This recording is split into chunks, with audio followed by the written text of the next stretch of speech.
ये तो कागज पर पेंसिल से बनाना भी कठिन है, तो सोचिए इसे पत्थर पर कैसे उकेरा गया होगा। क्या आपको इस मंदिर के आर्किटेक्चर को देखकर आश्चर्य नहीं हुआ?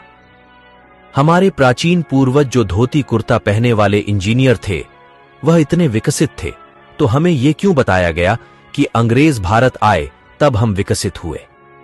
इसे देखने के बाद भी अगर आप वामपंथी इतिहासकारों के डॉक्टर षड्यंत्रों का अंदाजा नहीं लगा पाए, तो आपका स्वाभिमान अंदर ही अंदर मृत हो रहा है। यह प्रतिमा प्राचीन मंदिर के एक स्तंभ पर निर्मित है। 0.5 मिमी व्यास से कम पतली छड़ी को इस प्रतिमा के एक कान में प्रवेश कराने पर छड़ी का दूसरा सिरा दूसरे कान से होकर बाहर निकल जाता है। क्या आप बता सकते धोती कुर्ता पहनने वाले प्राचीन इंजीनियरों ने यहाँ किस तरह की टेक्नोलॉजी का इस्तेमाल किया होगा? भारतवर्ष के हिंदू मंदिर की भव्यता देखिए। इस मंदिर की मूर्तियों और छत के अंदर जो पत्थर उपयोग किया गया है वह है बेसाल्ट, जो कि पृथ्वी पर सबसे मुश्किल पत्थरों में से एक है। इसे आज की आधुनिक डायमंड इलेक्ट्रॉन मशीन ही काट सकती है, वह भी केवल 1 इंच प्रति घंटे की दर से। अब आप सोचिए कैसे इन्होंने 900 साल पहले इस पत्थर पर इतनी बारीक कारीगरी की है। यहाँ पर एक नृत्यांगना की मूर्ति भी है जिसने हाई हील पहनी हुई है। सबसे ज्यादा अगर कुछ आश्चर्यजनक है वह है इस मंदिर की छत। यहाँ पर इतनी बारीक कारीगरी की गई है जिसकी सुंदरता देखते ही बनती है। मंदिर की बाहर की तरफ जो पिलर लगे हुए हैं उन पर कारीगरी देखिए। दूसरा, उनकी चमक और लेवल में कटाई। मंदिर के प्रांगण में एक नंदी भी है जो भी इसी पत्थर से बना हुआ है, और उस पर जो कारीगरी की हुई है वह भी बहुत अद्भुत है। ये जो फोटो आप देख रहे हो आपके स्क्रीन पर 6000 वर्ष पुराना है। दरबंद ई बेलुला चट्टान में मिला, वह भी इराक में। यह फोटो भगवान राम की है। इस चित्र में एक राजा को दिखाया गया है जिसके हाथ में धनुष और तीर है।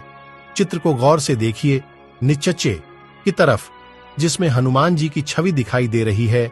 इतिहास में कुछ तो है जो हमसे दूर है। चेन्न केशवा मंदिर कर्नाटक प्रतिमा के हाथ और कंगन को देखिए। क्या आपको लगता है कि ऐसी फिनिशिंग और बारीक नक्काशी केवल छेनी हथौड़ी से संभव है? ठीक ऐसी ही एक प्रतिमा मंदिर के अंदर है जिसके हाथ में कंगन को आगे पीछे सरकाया जा सकता है, जबकि पूरी प्रतिमा को एक ही पत्थर से बनाया गया है ना अद्भुत? सच तो यह है कि हमारे मंदिर 7 आश्चर्यों की लिस्ट बनाने वालों की तुष्टिकरण की भेंट चढ़ा गया। 1000 साल नहीं, 5000 साल नहीं, 10,000 साल भी नहीं और 20,000 साल भी नहीं।